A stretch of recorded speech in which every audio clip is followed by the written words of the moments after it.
टमाटर मुझे याद है, मेरे टमाटर और प्याज काट रही थी मैं और मेरे जीजा जी और मेरे भाई, हम तीनों ही खड़े हुए थे। वही 2 घंटे इतने डेंजर थे कि अब क्या होगा वो सिर्फ ऊपर वाला ही जानता है।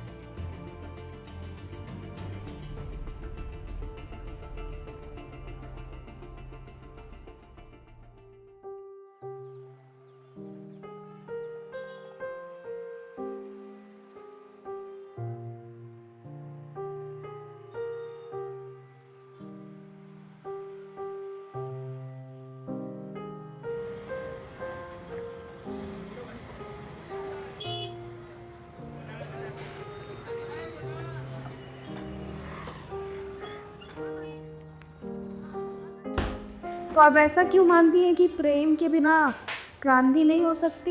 किसी से प्रेम ही नहीं कर सकते तो आपके पास तो दिल ही नहीं है ना कि आप किसी को हो जाओ या किसी को अपना करें।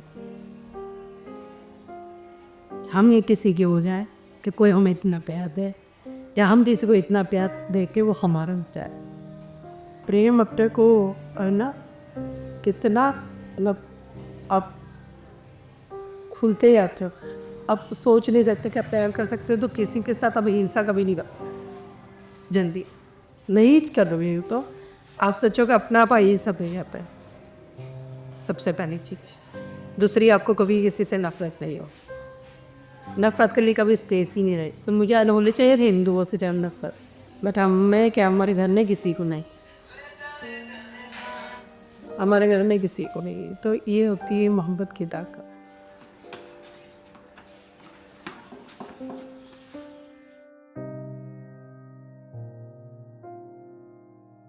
मेरा नाम खैरुन्निशा है और परिवार में हम 2 भाई और 1 बहन और दोनों भाभी और उनके 1-1 बच्चे साथ में रहते हैं। गाने सुन के मैं बहुत खुश होती हूँ। म्यूज़िक और डांस, ये दोनों चीज़ें मुझे बहुत हील करती है। मेरा नाम अयूब पठान है। 5 भाई बहन में सबसे बड़ा मैं हूँ और खैरुन्निशा है वो सबसे छोटी बहन है। हमारे मम्मी पापा गुजरात भावनगर से हैं। नौकरी की वजह से हम लोग यहाँ पे बसे हुए हैं। मेरे पापा ओएनजीसी में सरकारी नौकरी करते थे। इसी की वजह से हम ज़्यादातर चांदखेड़ा साइड ही रहे क्योंकि उनका ऑफिस और जॉब वहीं था। ओएनजीसी कॉलोनी में जैसे हम रहते थे पढ़ाई के दरमियान और पापा की नौकरी के दरमियान, तो सारे स्टेट के लोग थे। क्या गुजरात हो तो है ही, पंजाब है, महाराष्ट्र है, दिल्ली है, कलकत्ता है। तो इतना पड़ोस में अच्छा माहौल रहता था कि सब एक दूसरे के घर जाना, बैठना, खेलना, कूदना, होमवर्क वगैरह साथ में करना। रात को सब फ्री हो गए तो कॉलोनी में सब खेल रहे हैं। पापा का जॉब था, उससे पहले तो हम कॉलोनीज़ में रहते थे। ओएनजीसी कॉलोनी में 89 में हमने अपना खुद का मकान खरीद लिया था गंगा विहार में, तो हम फिर वहीं पे रहने लग गए थे। इसी वजह से हम वहीं बस गए थे। मेरे ऐसे फेवरेट फेस्टिवल में सबसे ज़्यादा होली है, ईद तो है ही, बट मुझे होली सबसे ज़्यादा अच्छी लगती है क्योंकि मुझे कलर्स बहुत पसंद है। और होली क्यों, कैसे आपकी फेवरेट बनी? जैसे कि लास्ट जहाँ पे हम रह रहे थे वहाँ पे बहुत ही हमारे सोसाइटी थी गंगा विहार करके, तो वहाँ पर अलग अलग कम्युनिटी और अलग अलग धर्म के लोग रहते थे। तो वहाँ होली बड़ी धूमधाम से बनती थी। हाँ, स्कूल में फ्रेंड्स भी, सभी लोग स्कूल में भी बहुत सेलिब्रेशन करते थे। तो तब से मुझे होली बहुत पसंद है कि खूब गुलाल वगैरह उड़ाना, अलग अलग कलर्स, ढोलक वोलक बजाते, सब लोग डांस करते, जो अलग अलग प्रांत और अलग अलग कास्ट एंड रिलीजन के लोग थे एंड काफ़ी मिल के रहते थे। जैसे कि हमारे एक नेक्स्ट डोर नेबर थे, वो महाराष्ट्र से थे, तो उनके यहाँ हमेशा गणेश पूजा होती थी। उसको डेकोरेशन करना है, सजाना है, तो सभी फ्रेंड्स मिल के सब सजाते थे। तो सुबह शाम वहाँ पे आरती होती थी, तो हम भी जाते थे, तो हम भी साथ में वो गाते थे, तो हमें पूरा याद था। तो कई बार वो ना कि कौन आरती करेगा, कौन गाएगा, तो मैं है, मेरी बहन है, हम लोग गाते थे। कभी भी वो पहचान किसी की धर्म से नहीं थी। अपने घरों के नंबर से, उनके नामों से थे कि निर्मला आंटी, रंजना आंटी ऐसे ही पुकारते थे, या मेरी मम्मी को कोई चाचा या चाची है ऐसे बुलाते थे। अब वो तो सिर्फ यादें ही रह गई है क्या, कि अब वो ऐसा समय आ गया, ऐसी कोई उम्मीद रख नहीं सकते। 2001 में भूकंप आया एंड फिर 2002 आते तो बहुत सारी चीज़ें बदल गई। गुजरात के कच्छ में भूकंप के झटके एक मलबे के ढेर में तब्दील हो गए। The earthquake in India has made headlines around the world. Gujarat का टर्निंग पॉइंट ये भूकंप भी था कि इतना बड़ा भूकंप आया था यहाँ पर, तभी भी लोग बहुत एक दूसरे की हेल्प कर रहे थे, मिल के रह रहे थे। बट कुछ कुछ चीज़ें उस टाइम के बाद थोड़ी बदलने लगी एंड पहली बार मुझे महसूस हुआ कि बहुत ज़्यादा जगह पर जब कुछ आते थे वॉलंटियरी लोग एंड वो एक स्टिकर जैसा लगाते थे सबके घरों पर, जिसमें ऐसा एक धार्मिक चिन्ह होता था।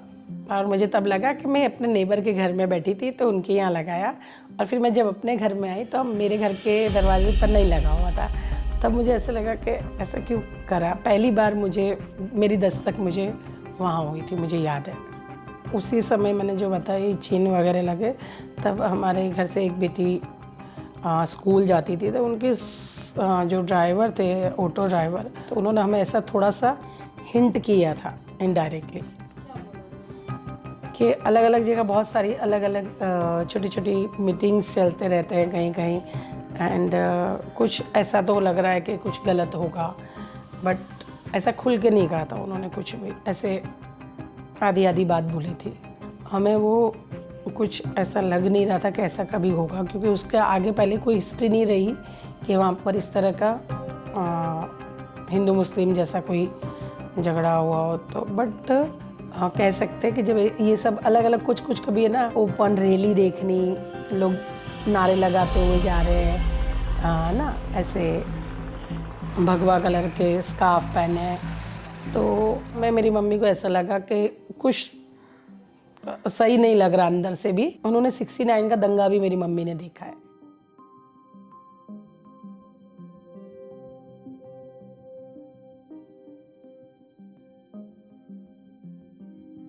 वो 69 के दंगों में भी मेरी मम्मी और पापा 3 दिन छुप के किसी के घर रहे थे, और उसी टाइम हमने फिर मेरी मम्मी ने डिसीजन उस टाइम लिया भी था कि अभी घर बेच देना है। आसपास वालों को भी बताया था, बट आसपास वालों को ऐसे लग रहा था मम्मी थोड़े मजाक कर रहे हैं या सीरियस नहीं है। तो पर ब्रोकर को मेरी मम्मी ने कह के रखा था, 1-2 लोग आए भी थे घर देखना, पर भाव ठीक ठाक नहीं रहा, तो फिर मेरी मम्मी ने उस टाइम इतना ही उतावल भी नहीं बताई। ये 2001 की बात है। –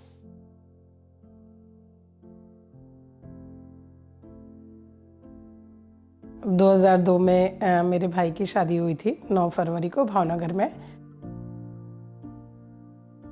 हमारे नेबर्स भी वहाँ पे आए थे शादी में। फिर हम लोग 17 फरवरी को शादी करके वापस आ गए थे, और 25 फरवरी को मेरे भाई का रिसेप्शन था, क्योंकि हम लोग बहुत साल से यहाँ रहते थे, तो हमारे यहाँ 500 परिवार का रिसेप्शन था।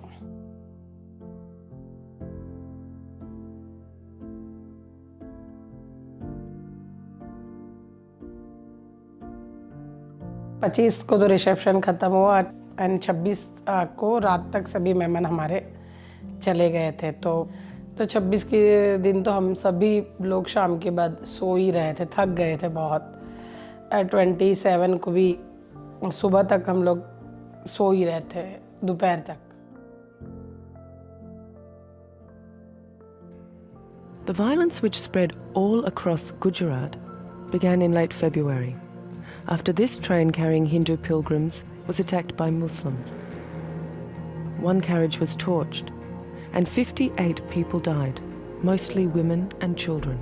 Over 50 people were killed when 6 coaches of the Sabarmati Express caught fire near Godhra railway station.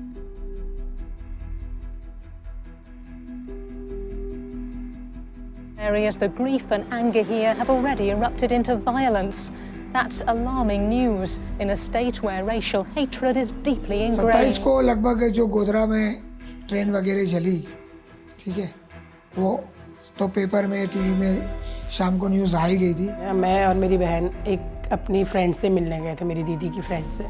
उनके घर में हमने ये न्यूज़ सुनी तो हमें लगा पहले तो न्यूज़ देख के कि बहुत गलत हुआ, ये तो ऐसे नहीं होना चाहिए। फिर दूसरे पल हमें लगा कि और न्यूज़ें अलग अलग जगह से और सुनने लगे, डिस्कशन सब जगह होने लगा, तो थोड़ा सा लगा कि माहौल बिगड़ सकता है। बट क्योंकि अभी तक कभी भी 93 के दंगों का या 85 का हमने अभी तक चांदखेड़ा में किसी भी तरह का दंगा नहीं देखा था, तो हमें यकीन था ऐसे मेरे भाई को एंड पापा को कि कुछ भी नहीं होगा। तो हम लोग तो ये सोचे कि ये सब तो 2, 5 साल 10 साल में कोई बड़ा ऐसा गुजरात के अंदर हादसा होता ही है कि कुछ होने वाला नहीं होगा, तो भी हमारे पड़ोसी सारे ही अच्छे हैं। डर लगा पर ऐसा बहुत सीरियस नहीं थे कि कुछ होगा, पर जो जिस तरह का हुआ उस पर भी हमें यकीन नहीं था कि ऐसा भी होगा। 27 फरवरी 2002 सुबह 7:43 हजार से भी ज्यादा लोगों की एक प्रबल भीड़, विवेकहीन दंगाई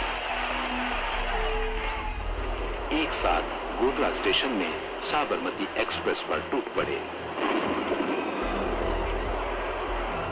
प्रिंट मीडिया से न्यूज़ में हेडलाइन थी कि ट्रेन जल गई और इतनी हिंदू लड़कियों को ले गए, तो वो देख के लग रहा था कि ये तो मतलब एकदम भड़काऊ है कि कोई भी पढ़े उस हेडलाइन को तो भड़क जाए। उसके बाद भी शाम को तो हम जैसे ही हमारे नेबर्स आसपास बैठते थे, कुछ भी नहीं था, सब लोग बातें कर रहे थे, नॉर्मल थे। 27 को भी हम आराम से तो घर में सोए, सुबह 28 को भी उठे आराम से, एंड 28 को 11 बजते बजते सुबह हमें बहुत सारे कॉल आने लगे।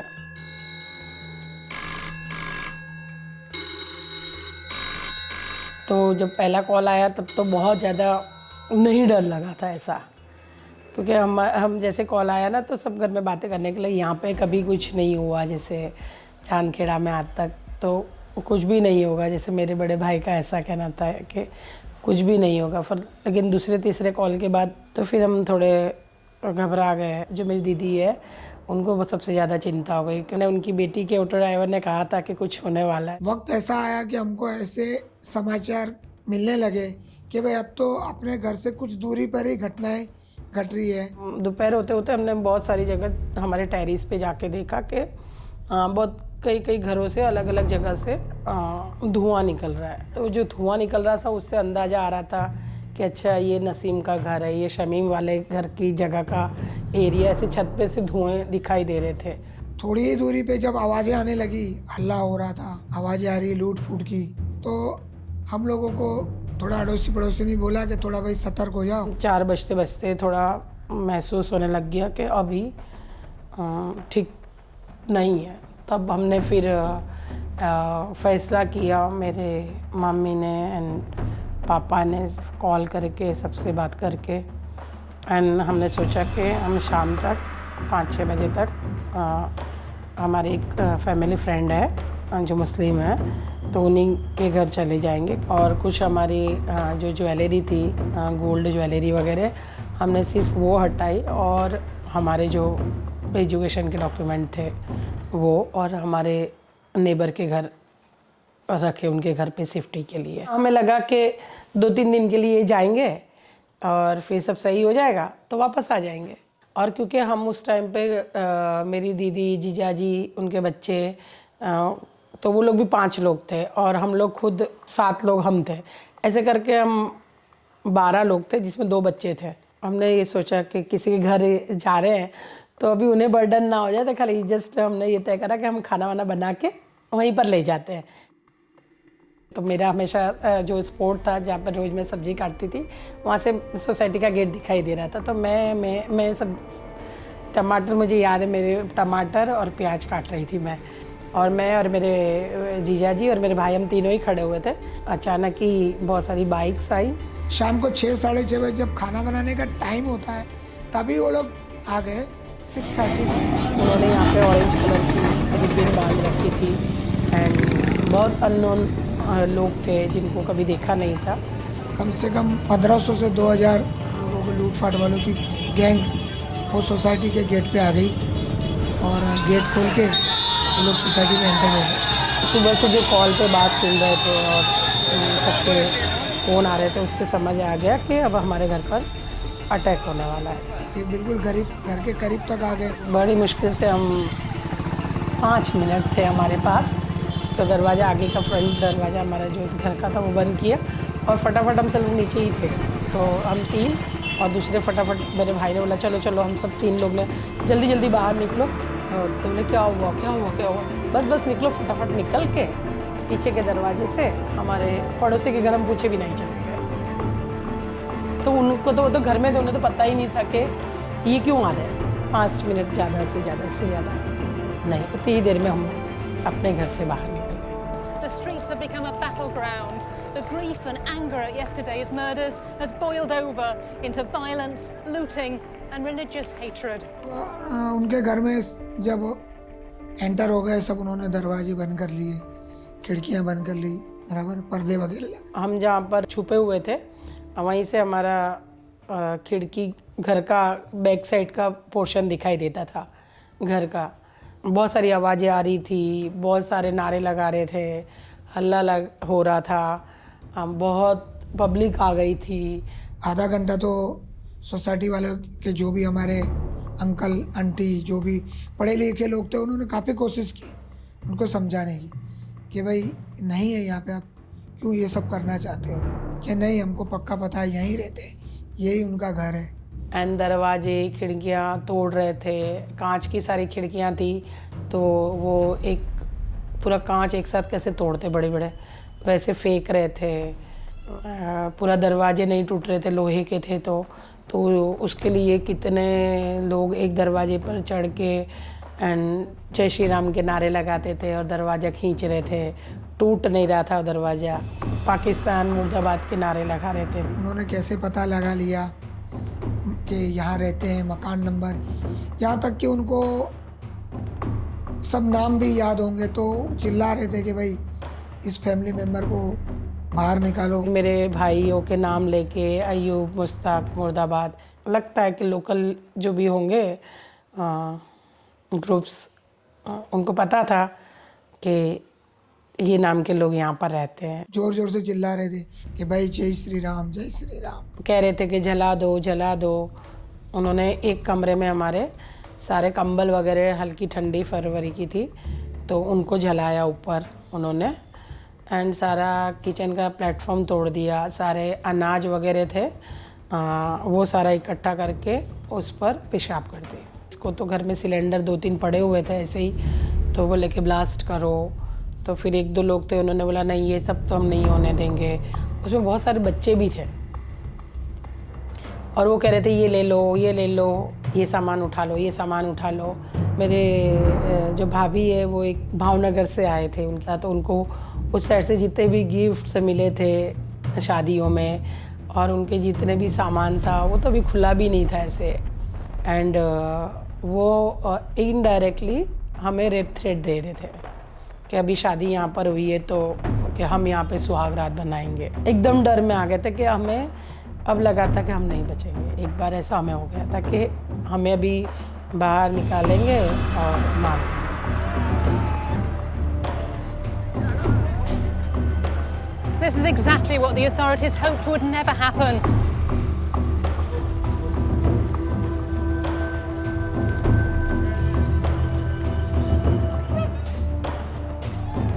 There was this sense of absolute lawlessness. It was a free-for-all. डर तो यही था कि बस हम जहाँ पे रुके हुए हैं सेफ जगह पे, उनका घर ना खुलवाए और सारे लोग उस घर को चेक करेंगे, तो हम जहाँ भी छुपे हुए हैं घर में तो समझ जाएंगे ये आपका फैमिली मेम्बर नहीं है। हमें बहुत ये भी चिंता हो रही थी कि हम हमारी वजह से हमारे नेबर को भी मुश्किल में डाल रहे हैं, पर हमारे पास कोई रास्ता ही नहीं था, क्योंकि हमें ऐसा लगा ना कि ये तो लोग कर रहे हैं और उसको कंट्रोल कोई ना कोई तो करेगा उस टाइम पर, जो भी है प्रशासन में, तो कंट्रोल हो जाएगा। बट ऐसा हुआ नहीं उतने 3 घंटे तक। पुलिस वालों को तो मौका ही नहीं मिला हमको। वो लोग इतने, और यदि फ़ोन करते भी पुलिस वालों को तो ऐसा उम्मीद नहीं थी कि हमारे लिए पुलिस वक्त निकालेगी, कोई उम्मीद थी ही नहीं, ऐसा बोलो तो चले। On the worst day of the violence, when murder and looting were taking place all across the city, we saw policemen just standing by, watching what was happening, but doing nothing to try to stop it.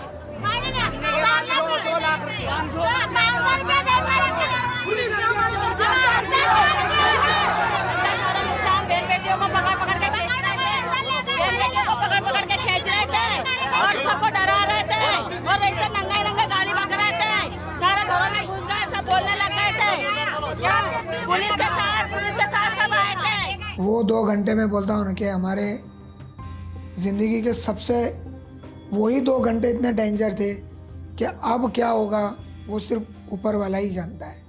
बच्चे तो थे वो दोनों जो तनाज़ और साहिल, वो दोनों बच्चे तो 6 साल के थे, 5-6 साल के थे।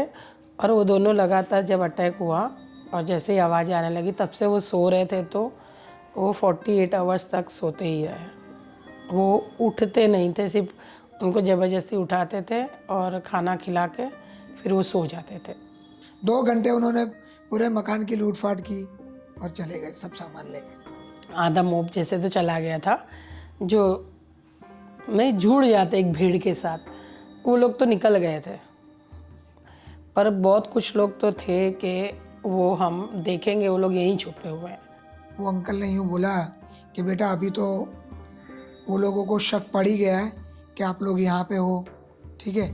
तो हम लोगों ने तो ना बोली, सबने ना बोली कि भाई कोई नहीं है, पूरी सोसाइटी में कोई नहीं है। हो सकता है कि फिर रात को फिर आए और मुझे अपना घर बताना पड़े और आप लोग उनके हाथ लग जाओगे तो फिर मैं भी कुछ नहीं कर पाऊँगा। घर में मैं ही बड़ा था, तो बोले बेटा तू ही डिसीजन ले क्या करना है। तो फिर मैंने उनको बोला कि अंकल सोसाइटी में हम 2-2 लोग बढ़ जाते हैं, अभी तो हम पूरे एक ही घर में थे, फिर हम लोग सोसाइटी में सब फैमिली मेम्बर 2-2 बढ़ गए। जब हम लोग अलग अलग जगह पे थे तो क्योंकि हमें तो सभी जानते थे, पर क्योंकि हमारी भाभी और एक बहन जो बाहर से आई थी उनको कोई नहीं जानता लोकली, तो एक टाइम पर ऐसा भी आ गया था कि हो सकता है कि हम ना बचे, मेरी मम्मी को,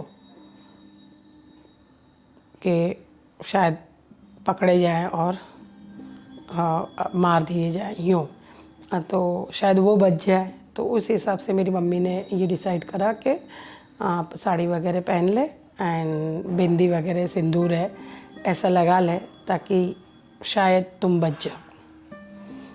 और मैं और मेरे पापा जिस घर में थे वो घर में जो एक भैया थे, उन्होंने ऐसे कहा कि अंकल आप बुरा मत लगाइए ना, बट आप ये अभी सुरक्षा की दृष्टि से आप अपना टोपी एंड दाढ़ी को रिमूव कर लो ऐसे। तो पहले तो मेरे पापा नहीं तैयार थे कि नहीं भले मैं मर जाऊंगा बट ऐसा नहीं करना।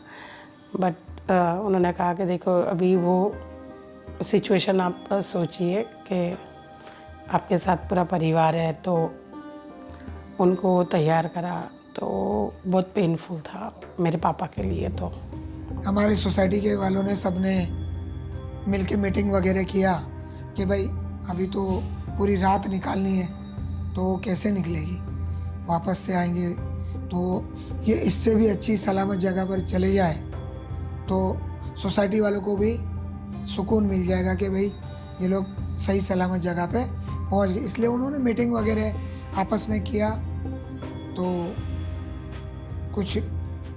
कुछ जान पहचान थी तो उन्होंने पुलिस से बात करके पुलिस का अरेंजमेंट हो गया। तो रात पुलिस आई थी हमको लेने, मैं ही उनसे बातचीत करने के लिए गया तो उन्होंने पूछा कि भाई ये आपका मकान है जो डैमेज हुआ है। बोले आप ही पठान परिवार हो? मैंने कहा मैं। तो बोले अब बोलो क्या करेंगे। तो मैं उनको बोला भाई करना तो आपको ही है, जो हुआ वो तो आप देख ही रहे हो कि सब। तो वो मुझे पूछ रहे हैं कि आपको कहाँ जाना है? तो पहले तो मैंने उनको बोला कि भाई मेरे पापा ओएनजीसी से रिटायर है, तो यहाँ से 1 किलोमीटर ओएनजीसी कॉलोनी है, तो वहाँ पे आप हम लोगों को ले जाओ, और अगर यदि कॉलोनी के अंदर एंटर हो जाते हैं तो फिर हम सेफ जगह पे पहुँच गए ऐसा समझ सकते। तो उन्होंने बिल्कुल ना बोल दिया कि भाई वहाँ पे आपको हम लेके निकलेंगे, और उसने नहीं एक्सेप्ट किया जो भी सिक्योरिटी वगैरह है, तो फिर हम लेके कहाँ आपको घूमेंगे बोले।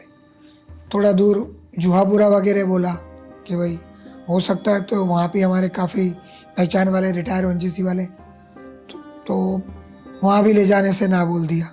फिर मैं अपने गांव बोला कि भाई हमको भावनगर ले जाओ, तो वो बोलते हैं कि वो तो 200 किलोमीटर दूर है यहाँ से, तो इतनी दूर तो ये गाड़ी जा नहीं सकती है। फिर मैं बोला भाई आप पुलिस स्टेशन ले जाओ, आप सब जगह पे ना बोल रहे हो, तो फिर मैं आपको कहाँ कहाँ पे और बताऊँ। तो बोले पुलिस स्टेशन तो हम ले जा नहीं सकते, ऊपर से ऑर्डर नहीं है पुलिस स्टेशन ले जाने का। 4-5 जगह उनको बोला, वो तो सब जगह पे ना बोल रहे।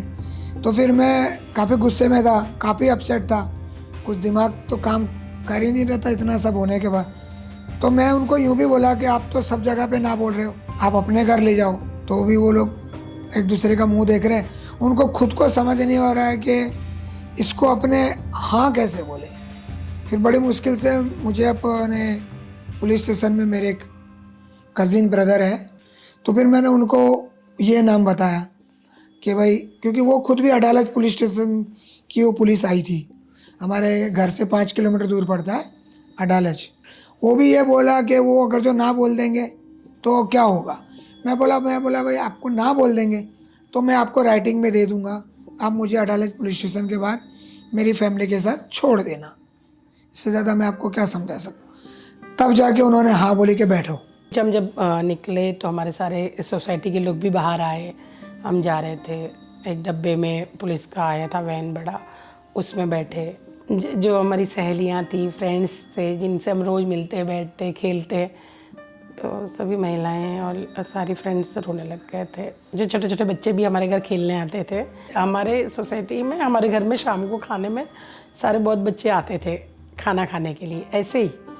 वो अपने घर में नहीं खाते थे, तो उनके परिवार को लगता था कि बच्चा को ना कहीं तो खाना खा रहा है, तो वो बच्चे भी बहुत, उनकी मम्मियाँ रो रही थी।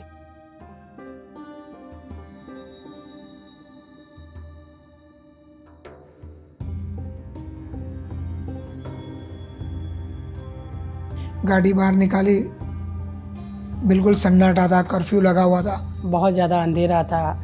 कहीं छोटे छोटे किसी की दुकान या गल्ले थे, बहुत छोटी छोटी जगह पर कहीं कहीं आग लगी हुई थी, तो वो बूझने आई थी, तो वो दिखाई दे रही थी कि यहाँ पर भी कुछ जैसे जलाया है। रास्ता पूरा सन्नाटा था।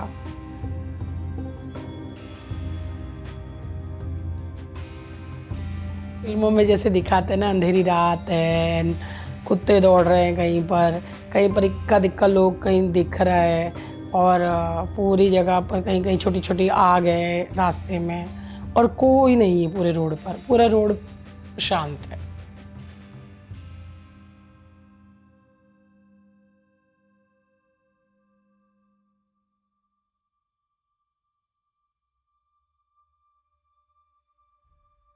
वो लोग हमको पुलिस स्टेशन ले गए। फिर वो जो हमारे कजिन ब्रदर थे उनको बुलाने गए।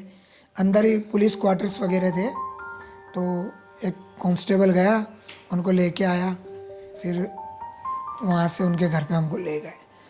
तब जाके ऐसा हुआ कि अब जान में जान आई कि भाई अब सलामत जगह पे आ गए, कि अब जान हानि का कोई नुकसान नहीं है।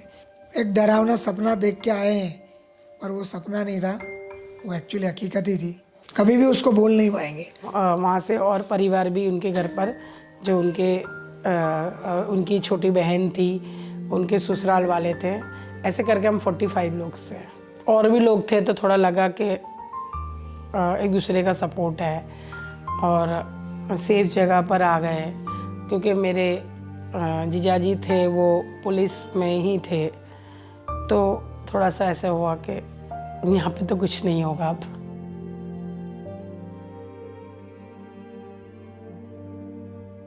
सुबह जब उठे तो ऐसे लगा ना कि अब सब ठीक हो गया, ऐसे कितना अच्छा लग रहा है, कोई भीड़ नहीं है और सबसे ज़्यादा कोई शोर नहीं है कि वो अंधेरी रात चली गई।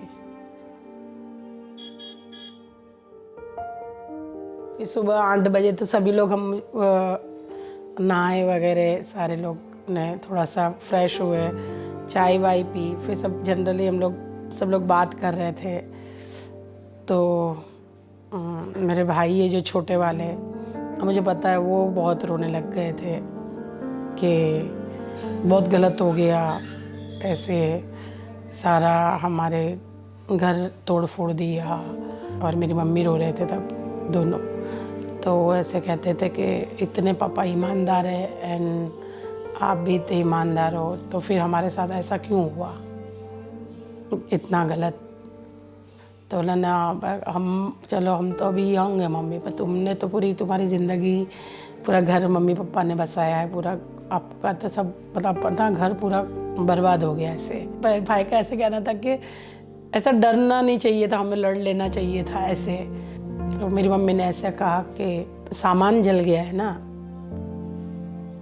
घर लूट गया है ना, तुम मेरे बच्चों को किसी को कोई मतलब खरोच नहीं आई है, यही तुम्हारे पापा की ईमानदारी का बदला है। ऐसे समझाया उनको। अभी मुझे ऐसा लगता है कि हमें नहीं कुछ समझ आ रहा था जो आज समझ आ रहा है। हमें लग रहा था कि ठीक है, अभी इसके बाद तो 2-3 दिन के बाद घर आ जाएंगे वापस, सब नॉर्मल हो जाएगा और ज़िंदगी आसानी से चलती रहेगी, पर ऐसा कुछ नहीं हुआ। तो बाद में पता चला कि कितना अन्याय हुआ।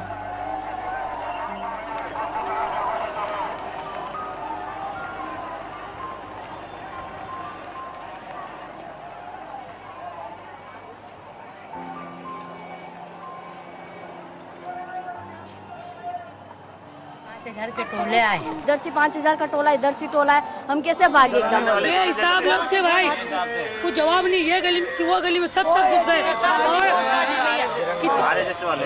और ऐसा पगड़े बांधे लेते, चड्डे पहने लेते, तलवारें लेके मार के थे जान खा के थे, हमने तो देखे नहीं, बस सिर्फ ये देखा चड्डी बादली थी उनकी, बादली जर्सी और मुंह बंधा हुआ था। आपको क्या ख्याल आएगा, गाँवों में चिट्ठियाँ बेची गई थी कि ये सरखेज है, वो पिनी मुस्लिम मिनी पाकिस्तान है, उसको मिटा दो। तो गाँव में से ट्रक भर भर के लोग आते थे कि मारो ने काटो, यहाँ भाई चाहिए ही नहीं कि हमको भारत के अंदर तलवार आती सूल, या बजरंग दल वाले ने शीशे ना वाले का पेट्रोल के डब्बे, केमिकल का पाउडर, ऐसा सब डालते थे मुँह पे। डेंजरस था कि आप बाजू में खड़े, तुम बाजू में नहीं खड़े रह सकते थे। उनको अपने हाथ रखो ना तो पूरी चमड़ी गायब हो जाए, अंदर हमारी उंगलियां चली जाए। खाली सिर के बाल खींचो तो सिर के बाल टोटल बाहर आ जाए। मेरी बात सुनो, वो लेडीज़ की आप बात ही मत करो। कहने का मतलब क्या है कि उनके जिस्म को पे भी आप नाखून के ना उसके घाव देखो, तुम्हारे खुद हैरत में पड़ रहा, क्योंकि लेडीज़ के सीना होता है ना, सीने को पे भी आप घाव देखोगे तुम्हारी अक्ल काम नहीं करेगी। बहुत सारे न्यूज़ में हम खबरें सुनते ही जा रहे थे कि ये चीज़ें बढ़ती जा रही है और इस हद तक माहौल ख़राब हो गया है। नरोड़ा पाटिया की जो खबर थी, फिर महसाना की एक न्यूज़ थी, वो दोनों में ऐसे लगा कि कितने लोगों को एक साथ जला दिया है। उसके बाद तो हमको बहुत डर लग गया। वो तो इतना होने के बाद तो ये सोच लिया था कि अब उस घर में तो बिल्कुल नहीं जाएंगे।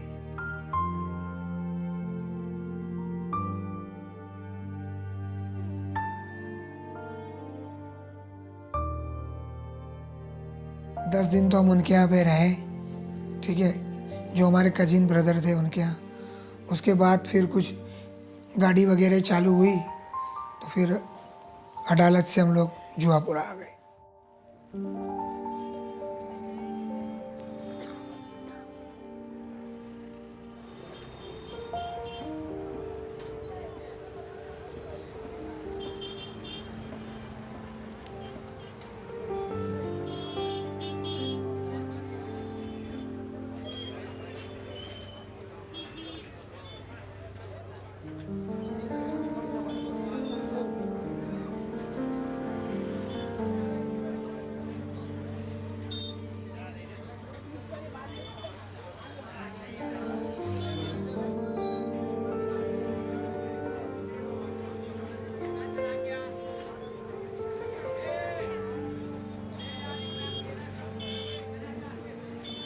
जुआपुरा आ गए तो हमने यहाँ पर किराए का मकान ख़रीदा और हमारे पास कुछ भी सामान नहीं था, कुछ थोड़ा बहुत बेसिक सामान था, बस वही लेकर हम यहाँ पर रहने आए थे।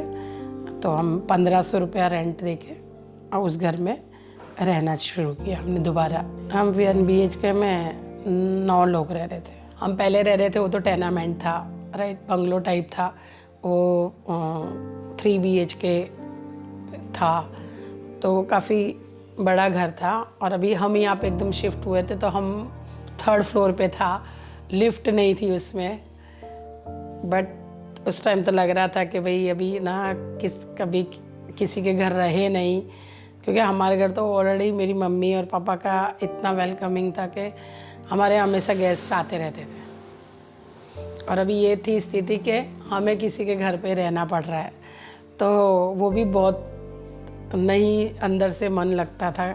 बस हमें एक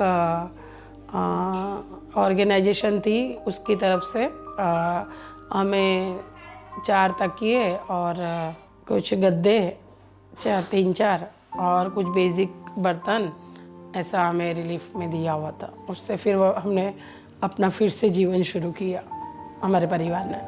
किराए का घर लेके रहने तो लग गए, लेकिन वो मकान कब बिकेगा, कब अपना पैसा अपने हाथ लगेगा, फिर कहाँ, क्योंकि और कुछ तो था नहीं, पापा भी रिटायर हो चुके थे क्या, तो हम लोग भी प्राइवेट जॉब करते थे, तो कैसे किराए भरेंगे, कोई का काम, किसी के पास कोई अभी कोई कामकाज तो है नहीं। उस मकान को फिर रिपेयर भी कराना था क्योंकि पूरा ही तोड़ फोड़ कर दिया था, तो काफ़ी मुश्किलें आई कि मकान बेचने में बहुत तकलीफ़ हुई कि मकान का जो भी ग्राहक आता था वो कौड़ियों के भाव उस मकान को ख़रीदना चाहता था। मैं उनसे जाके बात करता था तो वो यही सोचते थे कि हालात का मारा है, हो सकता है कि हमको सस्ते भाव से दे दे तो उनका ही काम हो जाए अच्छा सा। एक घर बनाने में हम सभी जानते हैं कितना वक्त लगता है ना, पूरी ज़िंदगी लग जाती है। तो मेरे मम्मी पापा की पूरी ज़िंदगी की कमाई थी, घर में एक एक सामान था, हर चीज़ थी, सब फैसिलिटीज़ थी, सारे फर्नीचर्स, सारे किचन, और मेरी मम्मी को किचन का तो ज़्यादा ही शौक़ था, उन्हें बर्तनों का बहुत शौक़ था कि गेस्ट हमारे यहाँ हमेशा आते रहते थे। भाई की शादी हुई तो उनका भी इतना ही अच्छा, उन्होंने अपने हिसाब से पूरा घर डेकोरेट किया था, अपने रूम्स वगैरह को, तो एक पूरा जमा हुआ घर था।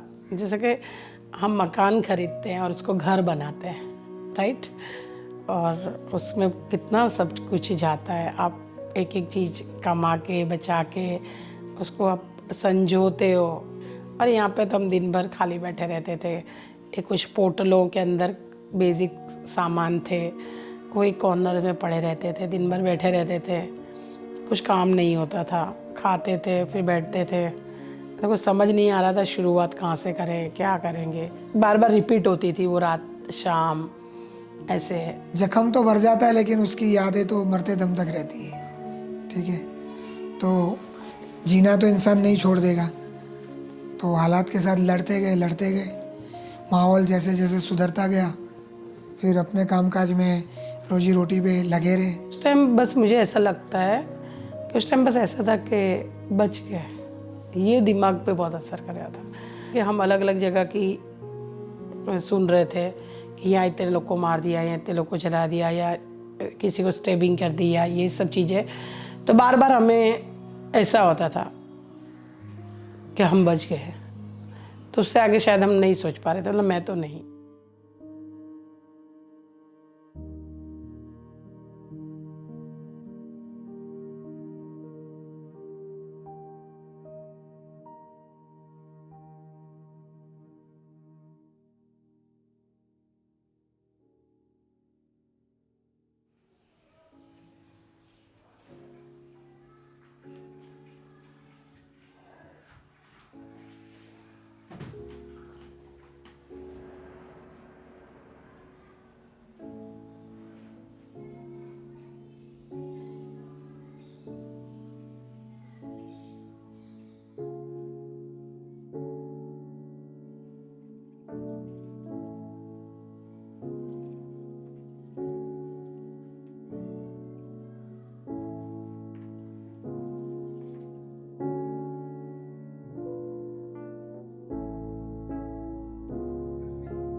ज़िंदगी जीनी ही थी।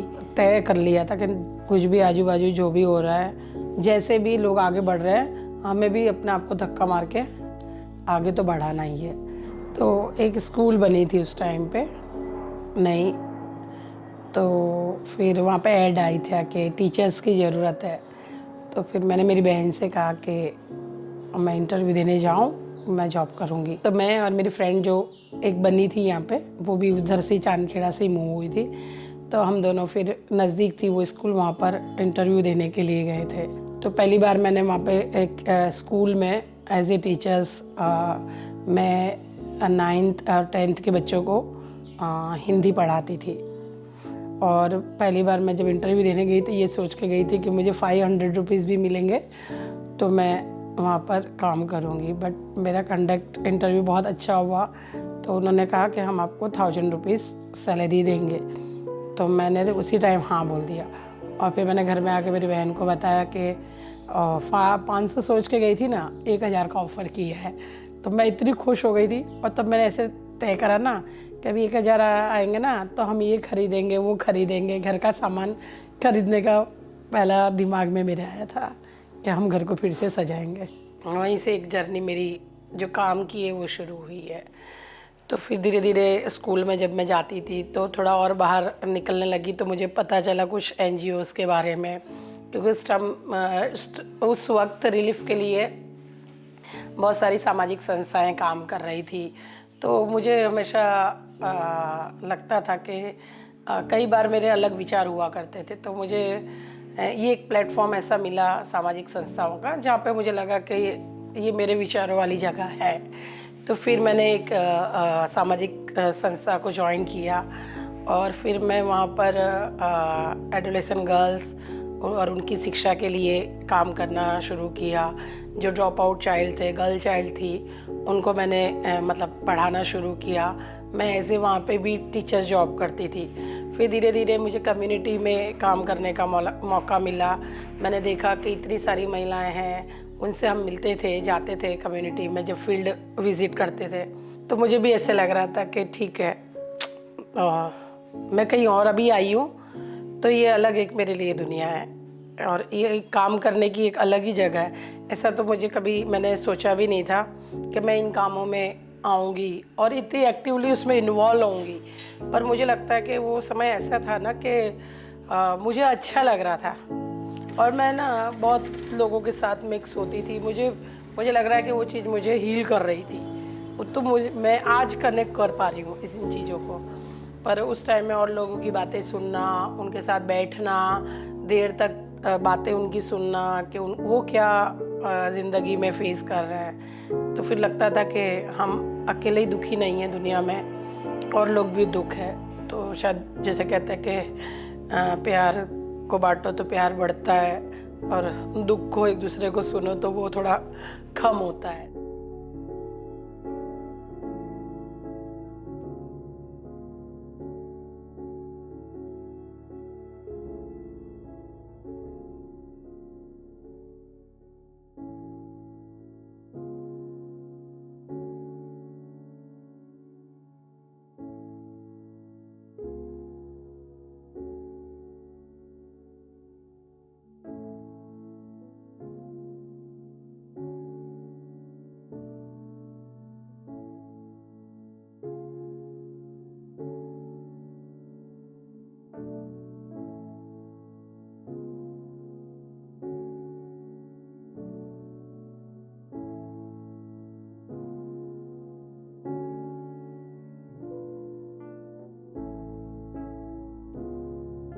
दो 2002 के बाद तो पूरा अलग ही अलग से सब दोनों कम्युनिटी हो गई जो इतने साल से साथ में रह रही थी। फिर क्या ना, लोगों के दिमाग भी ऐसे होने लगे, लोगों के व्यवहार वर्तन में जो चीज़ें नहीं आती थी वो हमने भी फील की। घर के बच्चे स्कूल जा रहे हैं तो कई जगह बच्चे ऐसे इनोसेंटली बातें बताते थे कि आज मुझे स्कूल में ऐसे कहा तू मुसलमान है या पाकिस्तानी है। जैसे मेरे ही घर का एक बच्चा है, उसको तो उसे बहुत गुस्सा आता था कि वो मुझे ऐसा क्यों कह रहे हैं। तो वो उनके सवाल बच्चों के रहते थे कई बार। और मैं तो ऐसा भी मानती हूँ कि वो दोनों ही बच्चे बहुत इनोसेंट है कि बच्चे को खुद को पता नहीं कि वो ऐसा क्यों कर रहा है। मेरी तो एक नीज है ना, वो तो इतनी इन्फ्लुएंस हो गई थी कि उसको ऐसा कभी कभी ऐसा डर लगता था कि चलो ना अभी क्या है, हम हिंदू बन जाए। तो मुझे एकदम उसने एक दिन ऐसे बोला, तो मैंने उससे पूछा कि क्यों ऐसे ही बात कर रहे हो। तो बोले नहीं मैं ऐसे ही बोल रही। तो पर मुझे लग रहा था कि उसे ऐसा कहीं ऐसा हुआ कि ये सेफ है आज के दिन में ऐसे ही आइडेंटिटी होना, जो मैं समझ पाई उस बच्ची से। 4th 5th में पढ़ रही है। मैं एक स्टूडेंट को जानती, तो उसके पेरेंट्स ने ये शेयर करी थी। तो बच्ची का नाम मरियम था। तो ये तो दोनों ही कम्युनिटी में नाम होता है, राइट। बट वो बच्ची का ऐसा कहना था कि वो एज ए मरियम मुझे क्रिश्चियन देखते हैं। मेरा जो फ्रेंड सर्कल है, क्रिसमस के दिन कॉल आ रहे थे, उसको विश कर रहे थे। तो फिर पता चला कि भाई इसको क्यों विश कर रहे हैं। तो उसने बोला कि मैंने तो अपनी आइडेंटिटी बताई नहीं है, मेरी friend circle as a Mariam मुझे क्रिश्चियन समझते हैं। तो फिर हमने बोला कि क्यों। तो उसने बताया गया कि मेरे यहाँ पर एक लड़की थी जो मुस्लिम स्टूडेंट थी, एंड वो जब खेलते खेलते गिर गई तो उसको किसी ने हेल्प नहीं करी कि जाने देना, और अपने ग्रुप में उसको नहीं बुलाते थे, शेयरिंग नहीं करते थे। तो मैंने वो घटना देखी तो मुझे लगा कि अगर मैं भी अपनी आइडेंटिटी बता दूंगी तो ये मुझे भी अपनी फ्रेंड्स नहीं मतलब बनाएंगे और खेलेंगे नहीं मेरे साथ। उस बच्ची को हमने काफी समझाया, उससे बातचीत की, समझने की कोशिश की और उसको बताया कि इस तरह से हमें अपनी आइडेंटिटी नहीं छुपानी, आप बात करो अपने दोस्तों से। एंड उससे अपने दोस्तों से बात करी, मैं ये या इस धर्म को बिलोंग करती हूँ तो इस धर्म को, तो क्या बदल जाता है। हम तो इतने 6 महीने से तो फ्रेंड्स है ही। मैंने जैसे कहा बच्चे इनोसेंट है, तो उन्होंने बोला कि कुछ भी नहीं, तुम हमारी दोस्त हो और दोस्त ही रहोगे। एंड वो बच्ची को मैं देखती कि अभी भी उसकी जो फ्रेंड्स थी वो आज के दिन भी उसकी वही फ्रेंड्स है। अब तो क्या है कि अब यहाँ रहने आ गए तो अब तो ऐसा लगता है कि सबसे प्लस पॉइंट तो ये होता है कि सलामत जगह है, ठीक है। पड़ोसी को, यहाँ भी पड़ोसी सारे अच्छे हैं, यहाँ भी कोई ऐसा प्रॉब्लम्स नहीं है जुआ बुरा में क्या। लेकिन यादें रहती है कि वो जो था वो कुछ मज़ा ही और था, क्योंकि मिक्स कल्चर था। प्यार तो इतना मिला है कि बात ही मत पूछो। काफ़ी उस टाइम पे लोगों ने हेल्प की, सहारा दिया। नफ़रत तो ये है कि गवर्नमेंट से ही नफ़रत हो जाती है कि जिसकी रिस्पॉन्सिबिलिटी उस टाइम पे थी, वो फ्रीडम तो नहीं भूल सकते। अभी मन की तसल्ली इतनी है कि भाई कभी भी मान लो कि हम बाहर गए और कोई हादसा हो गया तो हमको हमारे फैमिली का टेंशन कम रहेगा कि भाई अभी अपनी कम्युनिटी में आ गए तो थोड़ा सिक्योर्ड है, ठीक है ना।